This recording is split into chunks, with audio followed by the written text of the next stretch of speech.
How come you never came back? The line for the Ferris wheel was really long. Angie said this is the best prize they have. I thought you might like it. I'd rather have had the giraffe, but thanks.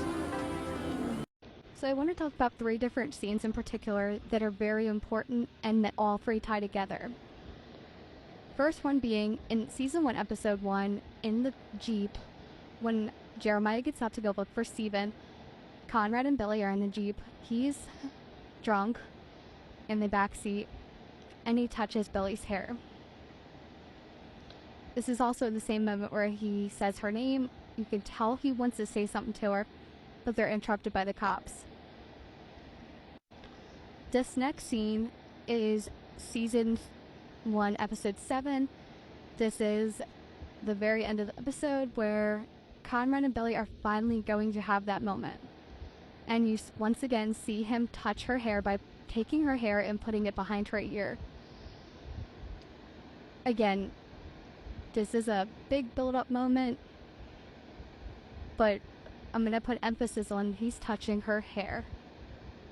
And this will all tie together in a moment. Now the third scene, in season 2, episode 2, when they have their fireplace moment, Conrad pulls her hair and puts some of it in front of her chest. And this, at the same moment, is when she's unclasping her bra before their big moment. Now, I want to talk about why all 3 of these scenes are important and why they tie together. Touching someone's hair is a form of being close. And this indicates somebody being comfortable enough to allow someone to enter your personal space, as well as a big form of intimacy. And I want to talk about and express how important this is, that he started touching her hair all the way back in season 1, episode 1. Showing how close those two really were, how comfortable he felt with her, how safe he felt with her. I mean, you also have to think he would go and seek her out by the pool because he knew that's where she would be. We saw it in episode 1, in season 1, and we also saw it in season 2, episode 3, when they're all back in cousins again.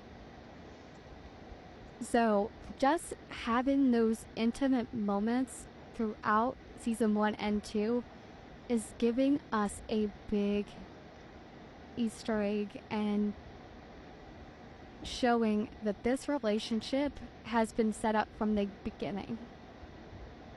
We've seen every little piece of nugget of information that has indicated that these two are meant to be, in the sense that they have this chemistry and this pull that is not going anywhere.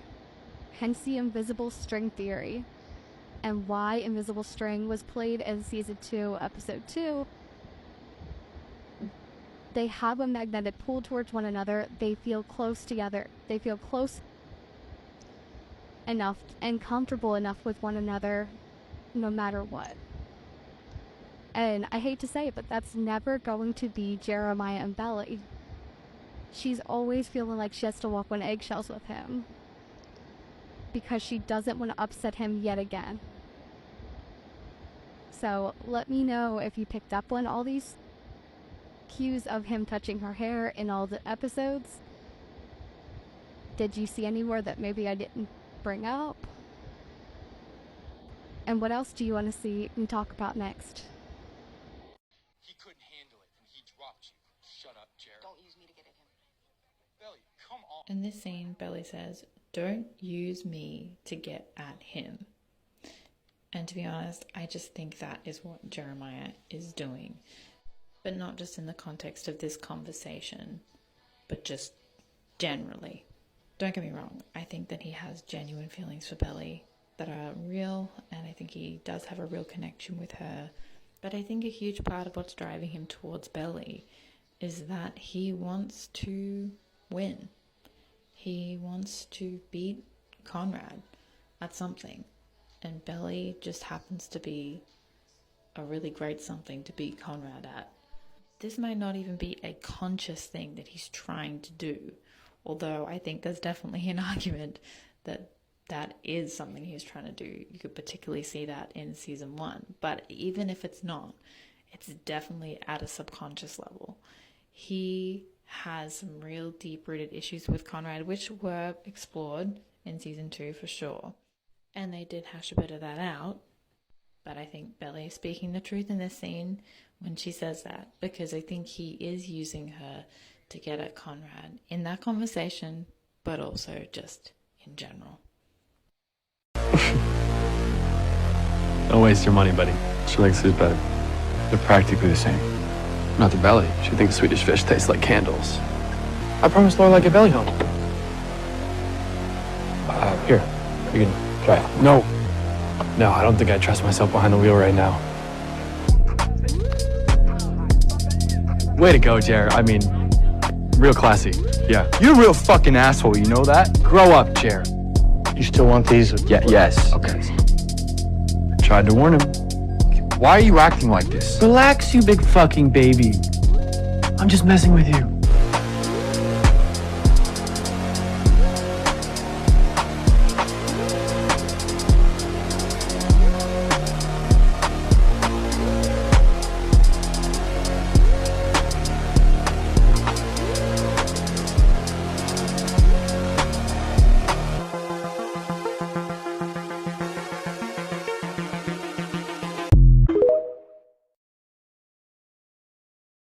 Did anyone else notice this? How's school for you? Boring. Painful. I mean, like, no. Who invented trig and why do they torture innocent high school students with it? Can't be that bad. Well, you know, the first thing you gotta do is determine if it's a right angle triangle. Too bad for you. I had such a great trigonometry tutor. Thank you. You know your sister got a D in trig?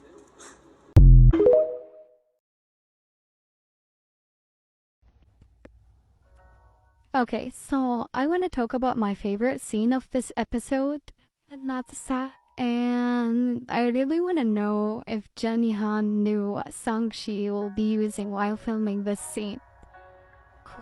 Because it's so perfect, and what makes it even more perfect, it was Conrad's point of view. Listen, that was Conrad. He didn't even hear me out. I gave so many signs. Whenever the way to run the name of course. Oh my god, it's so perfect.